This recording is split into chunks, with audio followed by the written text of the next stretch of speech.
السلام علیکم ورحمۃ اللہ وبرکاتہ۔ الحمدللہ کفا وسلام علی عبادہ الذین اصطفیٰ، اما بعد۔ محترم ناظرین کرام، آج میری نشست کا موضوع ہے بدعت محرم۔ محرم کا مہینہ اسلامی سال کا پہلا مہینہ ہے۔ محرم کا مہینہ اس لیے آیا کہ ہم اور آپ ہجرت کے مہینے کو یاد کریں، ہجرت کے واقعہ کو یاد کریں اور ذرا سبق حاصل کریں۔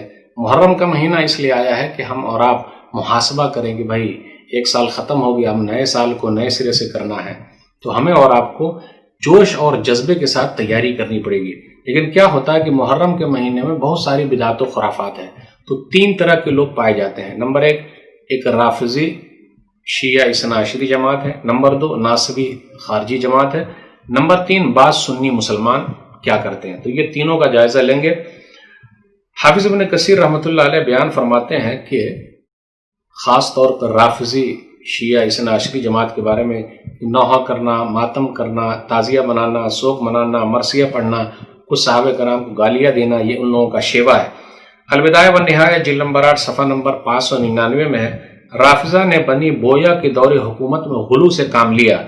400 ہجری کے لگ بھگ یہ بات تھی کہ بغداد کے اندر عاشورہ میں ڈھول بجانے کا، دکانوں کو بند کرنے کا لوگوں کے لیے تھا کہ روئیں، ماتم کریں، اور اس کے ذریعے بنی امیہ کی حکومت کو ذلیل کرنا تھا، کیونکہ انہی کے دور حکومت میں حسین رضی اللہ تعالیٰ عنہ شہید ہوئے تھے۔ محرم کا مہینہ 61 ہجری کربلا کے میدان میں حسین رضی اللہ تعالیٰ عنہ اپنے 72 ساتھیوں کے ساتھ شہید ہو گئے۔ یہ انتہائی حساس موضوع ہے کیونکہ نبی صلی اللہ علیہ وسلم کے نواسے سے ان کا تعلق ہے۔ شیعہ کے یہاں عقیدہ معصومیت ہے، یعنی ان کے جو 12 امام جو بنائے ہوئے ہیں ان کو وہ لوگ معصوم عن الخطا کہتے ہیں، غلطیوں سے پاک کہتے ہیں۔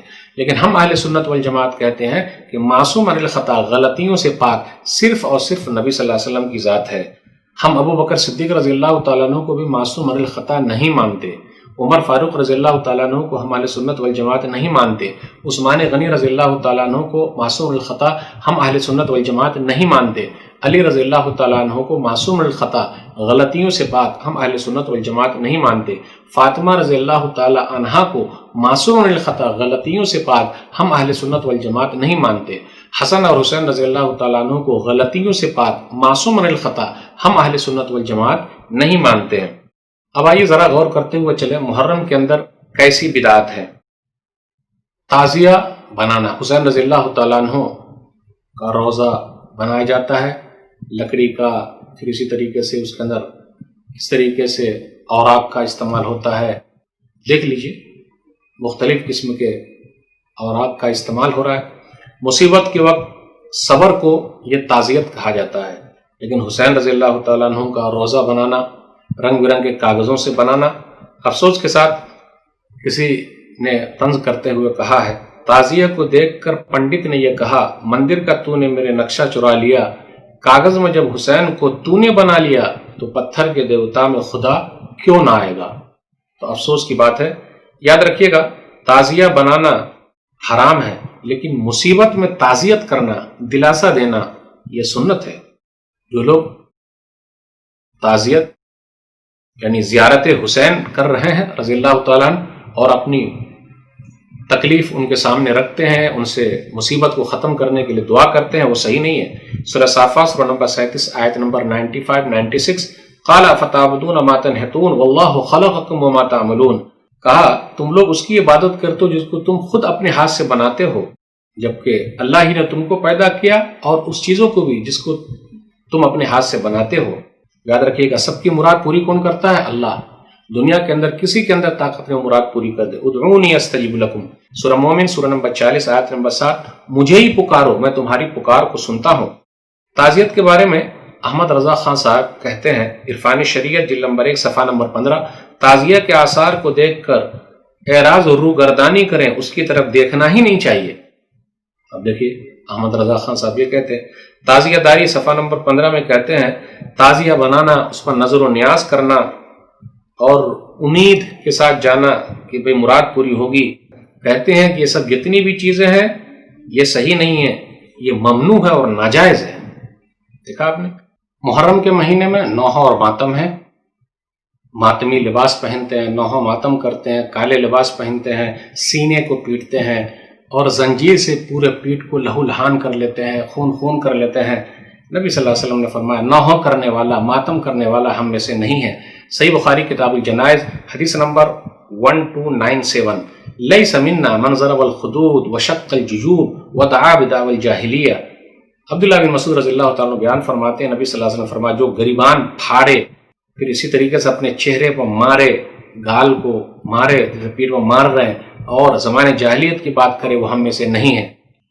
سوگ منانے کے بارے میں احمد رضا خان صاحب سے پوچھا گیا، احکام شریعت جلد نمبر 1 صفحہ نمبر 127، کہ بعض اہل سنت والجماعت عشرہ محرم میں نہ تو دن بھر کی روٹی پکاتے ہیں نہ جھاڑو دیتے ہیں، کہتے ہیں تازیہ کو دفن کرنے کے بعد روٹی پکائی جائے گی، ان 10 دنوں میں کپڑے بھی نہیں اتارتے، ماہ محرم میں کوئی شادی بیاہ نہیں کرتے۔ جواب دیا گیا تینوں باتیں سوگ ہیں اور سوگ حرام ہے۔ آج دیکھ لیجئے شین کا اثر سین کو ہو گیا ہے، شیعوں کا اثر سنیوں پر ہو گیا ہے، اس لیے محرم کے مہینے میں شادی بیاہ نہیں کر رہے، افسوس کی بات ہے۔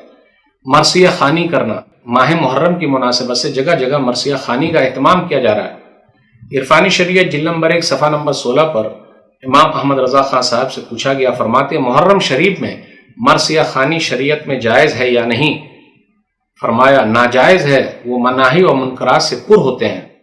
اسی طریقے سے محرم کے مہینے میں ذکر شہادت کے لیے مجالس کا انعقاد کرنا، مجلسیں لگانا، ماتم کرنا، واقعات کو بڑھا چڑھا کے پیش کرنا، حقیقت میں جو لوگ ایسا کام کر رہے ہیں وہ صحیح نہیں ہے۔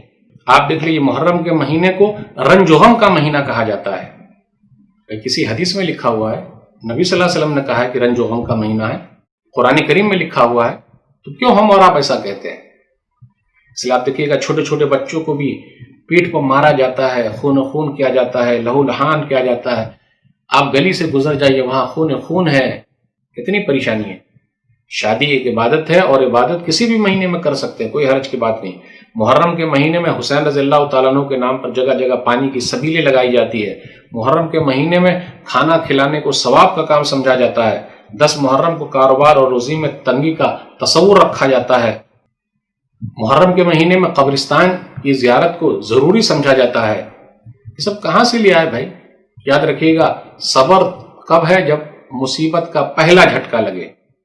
انما الصبر عند الصدمۃ الاولی، صحیح بخاری کتاب الجنائز حدیث نمبر 1283، کہ اصل صبر تو وہ ہے کہ پہلے جھٹکے ہی میں آدمی صبر کر لے۔ ہم اہل سنت والجماعت حسین رضی اللہ تعالیٰ عنہ کی شہادت کو تقدیر کا فیصلہ سمجھ کے صبر سے کام لیتے ہیں۔ میرے بھائیو، سب سے بڑی مصیبت نبی صلی اللہ علیہ وسلم کا دنیا سے چلے جانا ہے، تو ہم مسلمان تقدیر کا فیصلہ سمجھ کر صبر سے ہیں اور 3 دن سے زیادہ سوگ نہیں منا سکتے۔ ہاں بیوی ہے تو اس کے لیے الگ حکم ہے۔ پہلے خلیفہ ابو بکر صدیق رضی اللہ تعالیٰ عنہ دنیا سے رخصت ہوئے، صبر کر رہے ہیں۔ عمر فاروق رضی اللہ تعالیٰ عنہ شہید ہوئے، ہم نے صبر کیا۔ عثمان غنی رضی اللہ تعالیٰ عنہ کا 40 دن تک پانی بند کیا گیا، ہم نے صبر کیا، وہ بھی شہید ہو گئے۔ پھر اسی طرح حسن اور حسین رضی اللہ تعالیٰ عنہ کے ابا علی رضی اللہ تعالیٰ عنہ شہید ہوئے، ہم نے صبر سے کام لیا۔ تو اہل سنت والجماعت کا عقیدہ ہے 3 دن سوگ منانا، اس کے علاوہ نہیں۔ ادھر تو کچھ لوگ سوگ مناتے ہیں، دوسری طرف ناصبی اور خوارجی لوگ ہیں، وہ لوگ کیا کرتے ہیں؟ خوشیاں مناتے ہیں، نعوذ باللہ۔ علی رضی اللہ تعالیٰ عنہ کی شہادت پر خوشی مناتے ہیں، حسین رضی اللہ تعالیٰ عنہ کی شہادت پر خوش ہوتے ہیں، یہ ناصبی اور خارجی لوگ ہیں۔ پھر اسی طرح عاشورہ کی رات قیام کرتے ہیں، قبروں کی زیارت کرتے ہیں، صدقہ و خیرات کرتے ہیں، زکوٰۃ نکالتے ہیں، عشر محرم کی فجر کی نماز میں اسی سورہ کی تلاوت کرتے ہیں جس میں موسیٰ علیہ الصلوۃ والسلام کا تذکرہ ہے۔ عاشورہ کے دن کو بطور عید مناتے ہیں، غسل کرتے ہیں، سرما لگاتے ہیں، عطر لگاتے ہیں، پانی کی سبیلیں لگاتے ہیں، اچھے کھانے پینے کا اہتمام کرتے ہیں۔ پانی پیو تو یاد کرو پیاس امام کی، پانی پیو تو یاد کرو پیاس امام کی، پیاس و یہ سبیل ہے شہیدوں کے نام کی۔ نعوذ باللہ، کیا کیا کر رہے ہیں لوگ۔ علی رضی اللہ تعالیٰ عنہ کا مقام و مرتبہ کتنا اونچا ہے۔ نبی صلی اللہ علیہ وسلم نے بیان فرمایا، من کنت مولا فعلی مولا، سنن ترمذی کتاب المناقب حدیث نمبر 3713، میں جس کا مولا ہوں علی اس کے مولا ہے۔ نبی صلی اللہ علیہ وسلم نے حسن اور حسین رضی اللہ تعالیٰ عنہ کے لیے اللہ تعالیٰ سے دعا کی ہے، کیا کہا؟ صحیح بخاری کتاب و فضائل اصحاب النبی کتاب نمبر 62 حدیث نمبر 3747، اسامہ رضی اللہ تعالیٰ عنہ کہتے ہیں کہ نبی صلی اللہ علیہ وسلم نے ان کو لیا اور حسن رضی اللہ تعالیٰ عنہ کو لیا اور کہا، اللہم انی احبہما فاحبہما، اے اللہ میں ان دونوں سے محبت کرتا ہوں، تو بھی ان دونوں سے محبت کر۔ آج کل بعض سنی مسلمانوں کے حالات کیا ہے وہ میں بیان کرنا چاہ رہا ہوں۔ المنبر 6 دسمبر 78 عیسوی کا ایک اخبار ہے، اس کے اندر مولانا عبد الماجد دریابادی کہتے ہیں، میں مولانا کی تمام بات سے اتفاق تو نہیں کرتا لیکن چند باتیں بیان کرنا بہت ضروری ہے۔ نوجوانان جنت کے سردار حسین کی برسی اس مہینے میں منائی جائے گی، مگر کیوں کر اور کس طرح؟ سرخ سرخ خون کی یاد میں نئے نئے سبز رنگ کے کپڑے رنگ لیے جائیں گے، گھر گھر مزیدار حلوے اور شیر مالوں کے حصے تقسیم ہوں گے۔ وہ پیاس میں تڑپا تھا، ان کی پیاس کو یاد کر کے برف اور دودھ ڈال کر اعلیٰ درجے کے شربت تیار ہوں گے اور کئی کئی گلاس حلق کے نیچے اتارے جائیں گے۔ پیاس میں تڑپا تھا میں پورے طریقے سے اتفاق نہیں کرتا، کیونکہ اور بھی بہت ساری روایت ملتی ہے جو صحیح ہے اور اس پر غور کرنے کی ضرورت ہے کہ جی وہاں تو پانی موجود تھا تو تڑپنے والی بات کیا ہے؟ ان کی برسی منانے والے مٹی کے چراغ، بجلی کے قمقمے، گیس کے ہنڈے جلا کر ساری رات ایک میلہ اور جشن قائم رکھیں گے، جبکہ حسین رضی اللہ تعالیٰ عنہ نے اپنی راتیں اللہ کی عبادت میں گزاری تھی۔ مولانا عبد الماجد دریابادی رحمہ اللہ کہتے ہیں، اس گھرانے کی کنیز اور باندی ہونے پر فخر کرنے والی عورتیں اپنی راتیں خوشیلانی کی پوری رعایت کے ساتھ کمالات دکھانے میں بسر کر دیں گی، جبکہ حسین رضی اللہ تعالیٰ عنہ گھر کی عورتیں معاذ اللہ میوزک یا شاعری کے قریب بھی نہ گئی تھی۔ آج ان کے نام پر پورے 10 دن ہر گلی کوچے میں ڈھول اور تاشوں کے شور سنائی دیں گے، جبکہ حسین رضی اللہ تعالیٰ عنہ کے کان میں ساری عمر باجے کی آواز نہ پڑی ہو۔ تازیے اٹھیں گے، علم گشت کریں گے، براق بنیں گے، مجلسیں برپا ہوں گی، کہیں چائے تقسیم ہوں گے، کہیں شیر مال بنیں گے، غرض پورے 10 دن خوب دل کھول کر جشن رہے گا۔ جو کھانے کبھی نہ کھانے کو ملے تھے وہ کھانے میں آئیں گے، جو منظر کبھی دیکھنے کو نہ ملے وہ دیکھنے کو ملیں گے۔ یہ سب کون کرے گا؟ آریہ نہیں، یہودی نہیں، سکھ نہیں، پارسی نہیں، دشمن نہیں، دوست، غیر مسلم نہیں، بلکہ اپنے آپ کو مسلمان کہلانے والے، اور مسلمانوں میں بھی شیعہ نہیں بلکہ اپنے آپ کو سنی کہلانے والے اور اہل سنت والجماعت ہونے پر فخر کرنے والے لوگ کریں گے۔ اگر کوئی اس سارے ہنگامے عیش و عشرت کے خلاف، ان 10 دنوں کے خلاف نہیں بلکہ ان 10 دنوں میں مذاق اڑانے والوں کے خلاف زبان کھولے تو وہ مردود ہے، دشمن اہل بیت ہے، لا مذہب ہے، بے دین ہے اور سب کے عقائد کو بگاڑنے والا ہے۔ دیکھا آپ نے، یہ عبد الماجد دریابادی نے کہا اپنے سماج میں تو یہی ہو رہا ہے۔ معاویہ رضی اللہ تعالیٰ عنہ کے بیٹے یزید کو لعن و طعن کیا جاتا ہے اور لوگ فخر محسوس کرتے ہیں۔ یاد رکھیے گا، کسی شاعر نے تو کہا، قتل حسین اصل میں مرگ یزید ہے، اسلام زندہ ہوتا ہے ہر کربلا کے بعد۔ یہ صحیح نہیں ہے، اسلام اس کے بعد تو اور کئی حصے میں بڑھ گیا۔ کربلا کا واقعہ نہ قرآن میں ہے نہ حدیث میں ہے، پھر بھی سب سے زیادہ یہ مسئلہ اہم بنا ہوا ہے۔ کوئی مائی کلال ایک روایت بتا سکتا ہے کہ حسین رضی اللہ تعالیٰ عنہ نے کبھی بھی یزید کو پلید کہا تھا؟ کسی ایک صحابی نے یزید کو فاسق و فاجر کہا تھا؟ کیا حسین رضی اللہ تعالیٰ عنہ نے کہا تھا کہ میں یزید کے ہاتھ پہ بیعت نہیں کروں گا کیونکہ وہ یزید شرابی ہے، کبابی ہے، جواری ہے؟ تو یہ سب چیزیں کہاں سے آ گئی ہے؟ یہی نہ کہا جائے شین سے سین متاثر ہو گیا ہے۔ میرے بھائیوں، ہمیں اور آپ کو سب سے پہلے محبت ہے علی رضی اللہ تعالیٰ عنہ سے، لیکن اس کے بعد معاویہ رضی اللہ تعالیٰ عنہ صحابی رسول، ان سے محبت ہے۔ ہمیں اور آپ کو محبت ہے حسین رضی اللہ تعالیٰ عنہ سے، لیکن مومن ہونے کی بنیاد پر یزید رحمہ اللہ سے بھی محبت ہے۔ کیوں؟ ان کے بارے میں بہت ساری چیزیں آئی ہے جس پر غور کرنے کی ضرورت ہے، اور حق بات کو بیان کرنا یہ سب سے اہم چیز ہے۔ آئیے دیکھیں صحیح بخاری کتاب الجہاد والسیر حدیث نمبر 2924، یزید بن معاویہ غزوہ قسطنطنیہ پر حملہ کرنے والی خوش نصیب فوج کے امیر تھے۔ اول جیش من امتی یغزون مدینہ قیصر مغفور لهم، کہ میری امت کا لشکر جو قیصر کے شہر قسطنطنیہ پر حملہ کرے گا سب کے سب بخش دیے جائیں گے۔ حافظ ابن حجر رحمۃ اللہ علیہ کیا بیان فرماتے ہیں؟ فتح الباری بخاری شریف کی سب سے بہترین شرح ہے، تو کیا حافظ ابن حجر رحمۃ اللہ علیہ یزیدی ہو گئے؟ کہتے ہیں فتح الباری کے اندر حدیث نمبر 2924 کے تحت فیہ منقبۃ لولدہ یزید لأنہ اول من غزا مدینہ قیصر، کیونکہ اس حدیث کے اندر معاویہ کے بیٹے یزید کی فضیلت ہے کیونکہ وہ پہلے شخص تھے جن کی کمانڈری میں قسطنطنیہ فتح ہوا ہے۔ حافظ ابن کثیر رحمۃ اللہ علیہ بیان فرماتے ہیں 352 ہجری کا واقعہ ہے، کہتے ہیں کہ یہ بدعتیں اسی وقت داخل کی گئی ہیں 352 ہجری میں۔ حافظ ابن کثیر رحمۃ اللہ علیہ نے کہا البدایہ والنہایہ جلد نمبر 11 صفحہ نمبر 292 میں کہ سب سے پہلے معز الدولہ بن بویا، اللہ کی لعنت ہو، اس نے حکم دیا کہ مارکیٹ کو بند کر دیا جائے، اس نے حکم دیا کہ عورتیں بال کھلا رکھیں۔ معز الدولہ نے یہ حکم دیا کہ بغداد کے اندر زیب و زینت کا اظہار کیا جائے، مارکیٹ کو کھولا جائے، پھر ڈھول باجے کا اہتمام کیا جائے، آگ جلایا جائے۔ میرے بھائیوں، تو محرم کے مناسبت سے ہمیں اور آپ کو یہ ملا ہے کہ 3 دن کے روزے رکھنا، 9، 10، 11 کو۔ اس کے علاوہ کوئی بھی چیز ہمیں نہیں ملی ہے۔ ہمیں اور آپ کو اس سے بچنا ہے، بدعت و خرافات سے دور رہنا ہے۔